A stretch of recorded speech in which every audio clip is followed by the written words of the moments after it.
Bonjour à toutes et à tous, amis téléspectateurs, bienvenue sur votre chaîne Actu People avec Baraza TV et Africa Stream. Nous recevons aujourd'hui notre invité de marque, son nom est M. Abel Pli. Abel Pli est diplômé de l'ENAP, l'école normale d'administration publique de Montréal. Il est spécialiste des relations internationales et titulaire d'un doctorat en sciences politiques. Chercheur à l'Université de Québec à Montréal, l'UQAM. Ses champs d'expertise sont les suivants: théorie des relations internationales, populisme en Occident et relations transatlantiques au sein de l'OTAN, politique étrangère et défense, États-Unis-France. Monsieur Abel Pli est notre invité. Abel Pli, bonjour. Bonjour mon frère Denkes. Content de te recevoir ici. Et puis il faut préciser aussi que tu as beaucoup promené un peu ta bosse dans le milieu communautaire ici. Et on va évoquer tous ces sujets-là, bien entendu. On va évoquer aussi le sujet politique aussi, les grands enjeux, la place de la diaspora ivoirienne aussi ici au Canada. Et puis de façon générale, la place de la diaspora africaine au Canada. Déjà, première question, qu'est-ce que ça fait d'être un Ivoirien, un Africain au Canada? Merci beaucoup, très chers frères et sœurs de notre chaîne de télévision. Merci à toi, cher frère Denkes, pour votre invitation. Au Canada, être ici un Ivoirien, un Africain au Canada, ça prend énormément de courage. C'est beaucoup de responsabilités que nous avons sur notre dos, et c'est ce que nous essayons de porter chaque jour pour rester, pour essayer d'être des modèles qui vont donc inspirer la jeune génération qui arrive. C'est ce que nous faisons chaque jour. Mais c'est intéressant de savoir que être africain ici, c'est à la fois un devoir, c'est aussi c'est des droits acquis aussi. Et puis vous avez mené aussi ces combats-là en tant qu'ancien président de la Fédération africaine aussi au Canada, et puis président aussi de la Fédération des Ivoiriens au Canada. Est-ce que tous ces droits, les combats que vous avez menés, quel est le combat de tout ce que vous avez mené qui était important pour la diaspora africaine ici?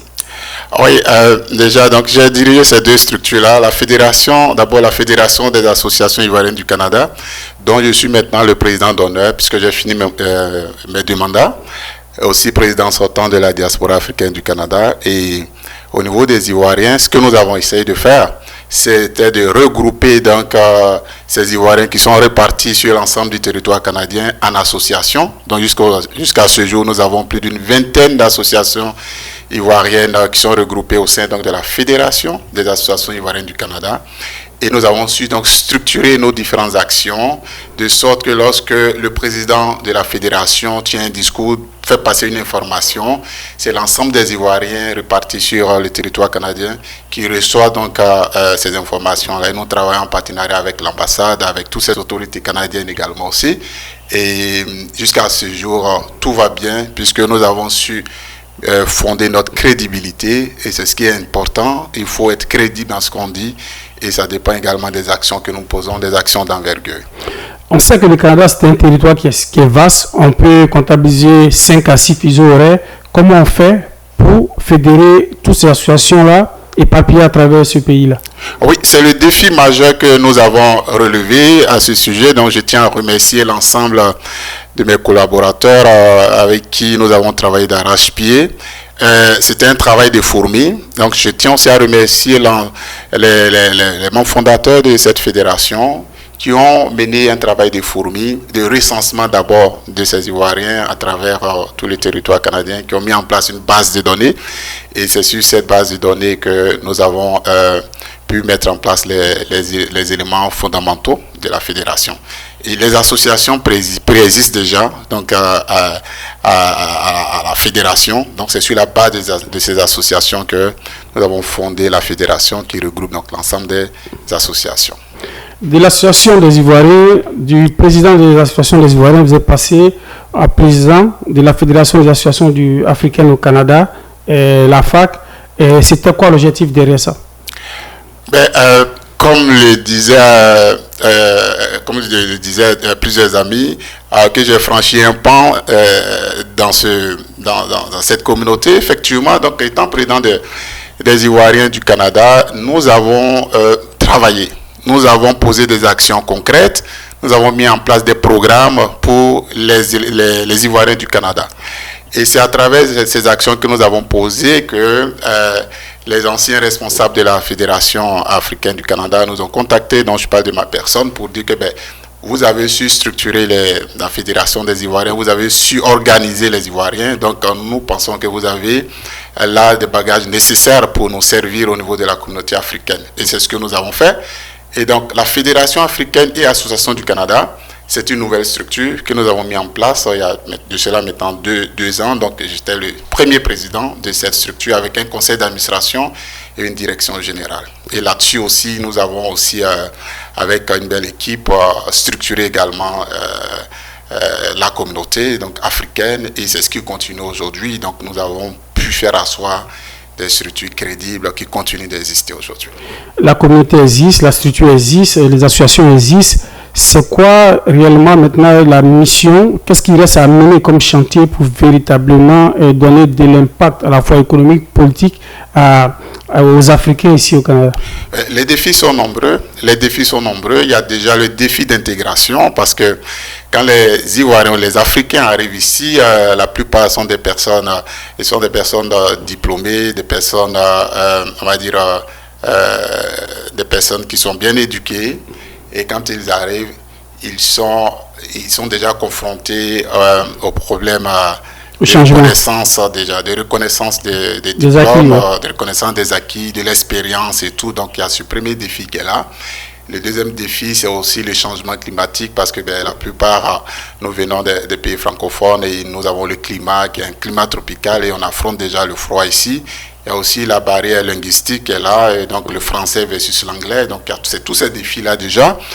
Et donc, ce que nous faisons, c'est de pouvoir aussi inculquer les valeurs du pays d'accueil à nos compatriotes qui arrivent, parce que sont, on va dire, là, deux valeurs différentes. Donc, il faut pouvoir les partager, donc les sensibiliser aux nouvelles normes du pays d'accueil. C'est ça aussi un bon citoyen. Il faut respecter les normes et les règles du pays d'accueil, et c'est ce que nous essayons de leur dire. Et jusque-là, les choses vont très bien également. Et donc, il y a le défi de l'emploi aussi, parce que d'après Statistique Canada, nous avons, quand je dis nous, je parle de la communauté africaine, nous avons le taux de chômage le plus élevé dans notre communauté. Et ça, c'est quelque chose aussi qu'il faut regarder.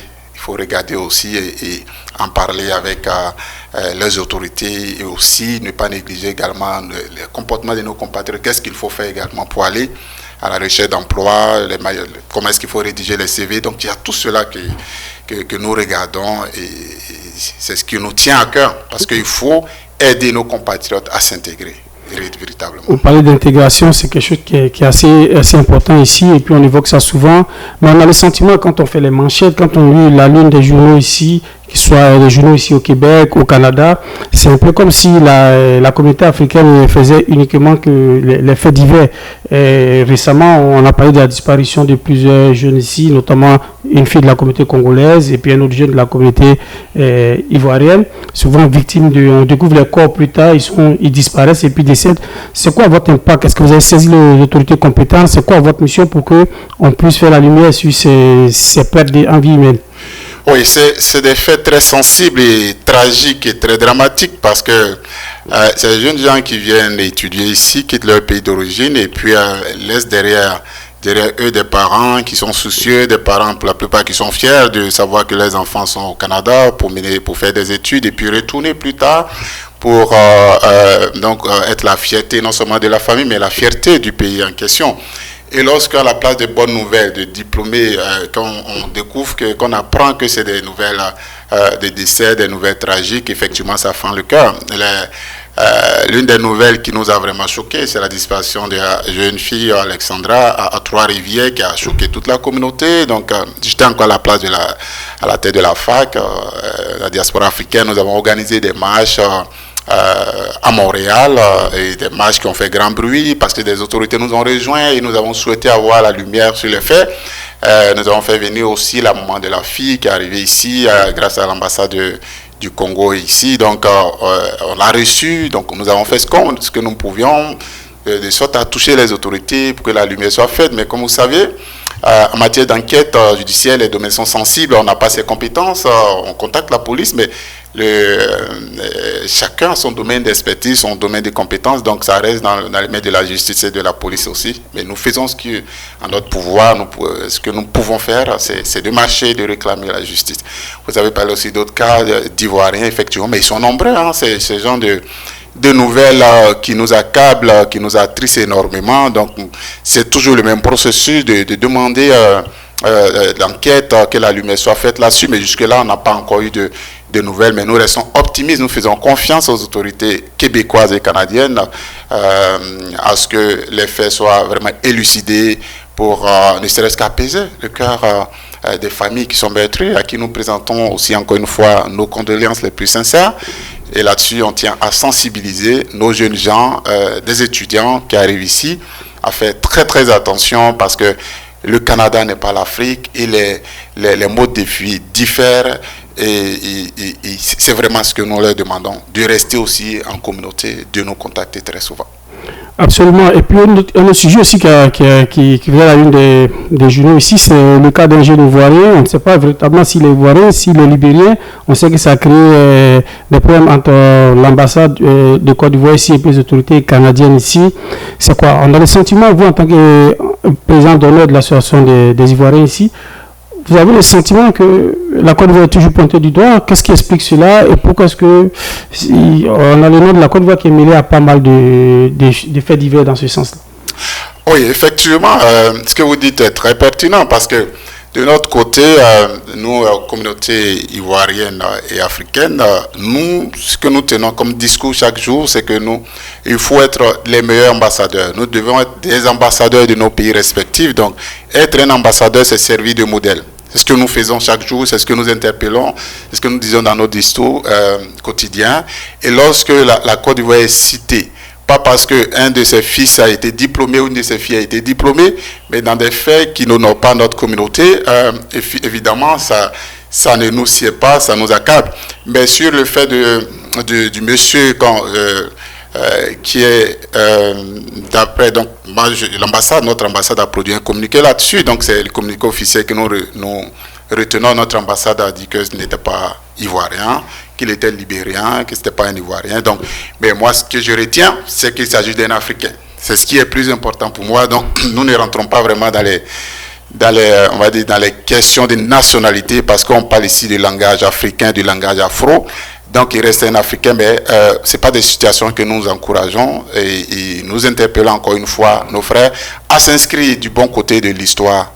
C'est ce que nous leur disons chaque jour. L'actualité est riche. J'ai bien envie de continuer sur le sujet africain, mais on va essayer d'élargir un peu plus. On sait que l'actualité actuellement est brûlante. Là, j'ai fait appel à votre expertise en tant que des chercheurs sur vos champs de compétences qui sont la politique, l'OTAN et puis tout ce qui se déroule en ce moment dans le monde. On sait qu'il y a un conflit actuellement entre Israël, les États-Unis et puis l'Iran. C'est quoi votre conseil là-dessus? Est-ce que les Africains doivent rester en écart? Qu'est-ce qu'il faut faire? Si vous avez ce champ-là, comment est-ce que vous analysez déjà la situation?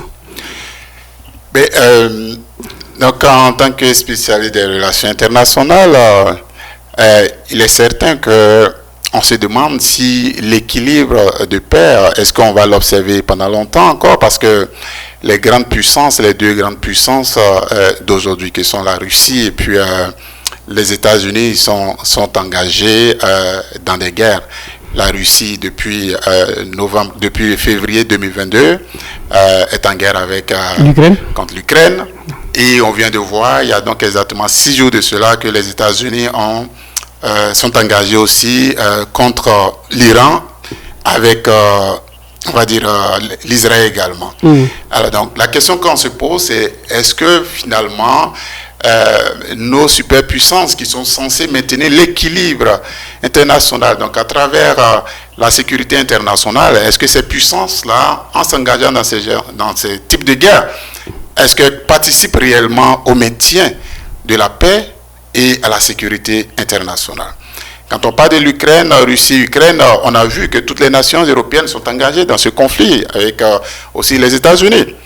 Et ce qui vient de se déclencher en Iran, nous avons peur aussi que cette région soit embrasée parce que l'impact l'impact est quand même considérable. On a vu tout dernièrement, on parlait donc de l'augmentation du coût du baril de pétrole parce que le détroit de Dortmund serait donc bloqué par l'Iran. Et vous voyez donc l'impact, nous allons tous sentir l'impact, que ce soit au Canada, que ce soit en Afrique, parce que le pétrole compte beaucoup dans tout ce que nous avons comme service aujourd'hui.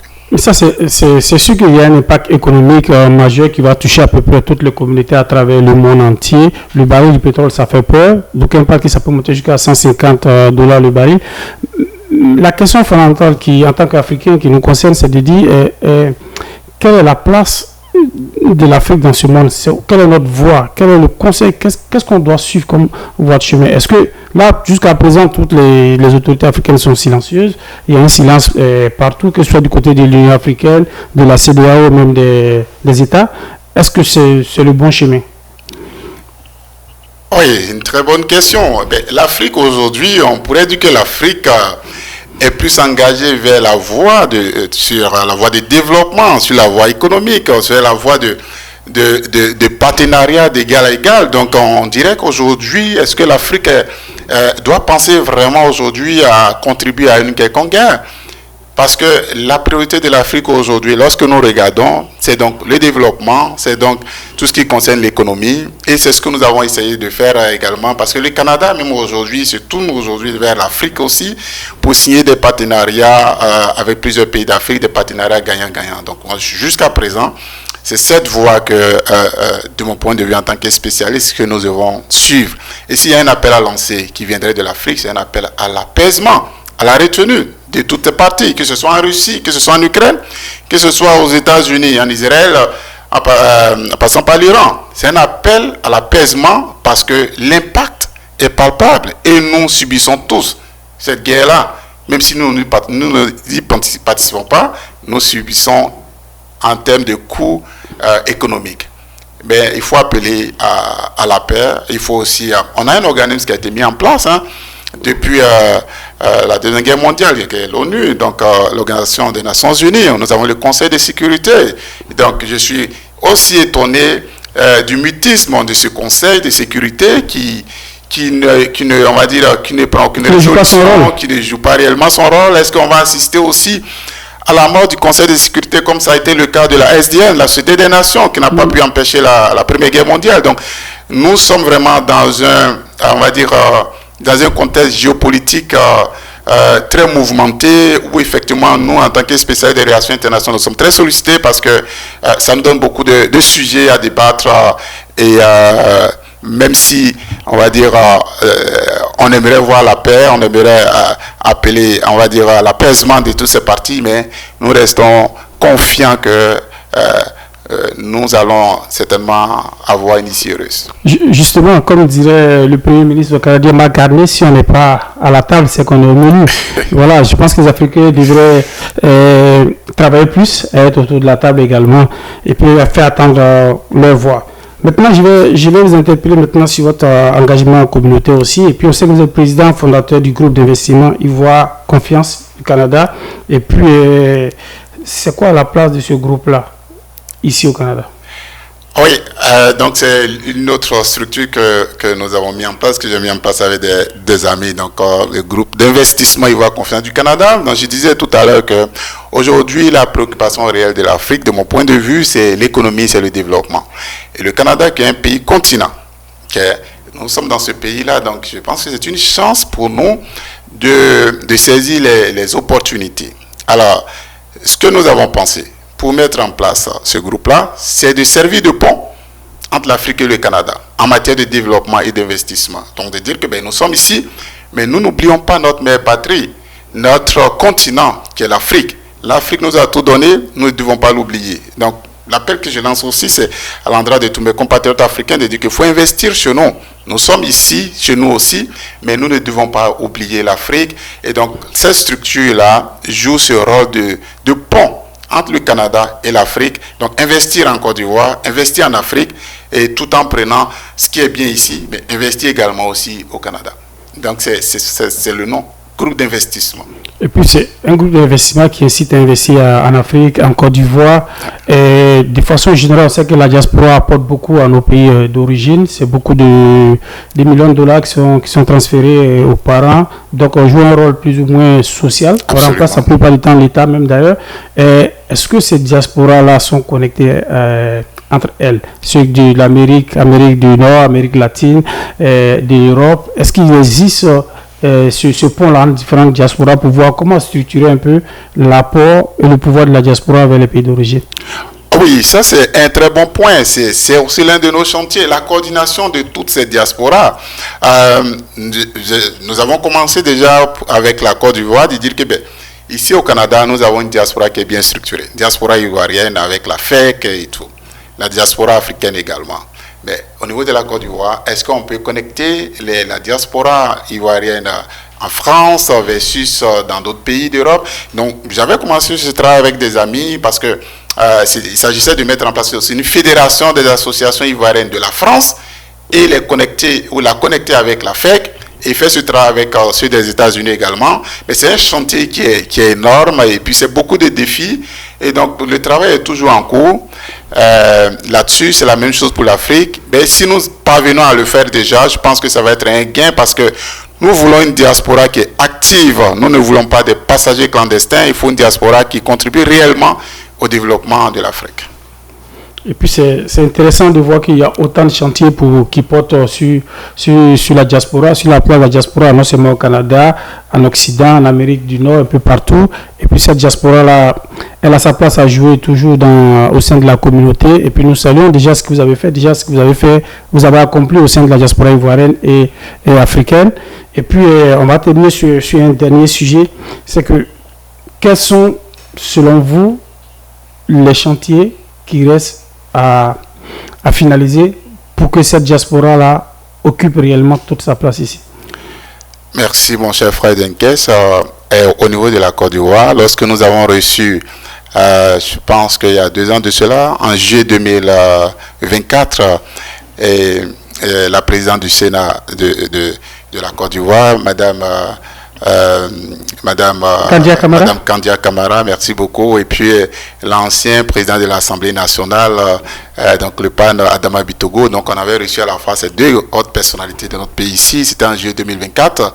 Donc j'étais président de la fédération. Quand j'ai pris la parole, je leur ai fait part donc de notre préoccupation. C'était qu'il y ait un député de la diaspora au Sénat, qu'il y ait un représentant de notre diaspora au Sénat. Et c'est déjà là, parce que si notre pays d'accueil ou nos pays d'accueil en Afrique prennent déjà conscience du rôle majeur que leur diaspora peut jouer, que leur diaspora peut apporter, ça va déjà encourager. Donc si nous avons un représentant au Sénat en Côte d'Ivoire, ça va être quelque chose de super intéressant.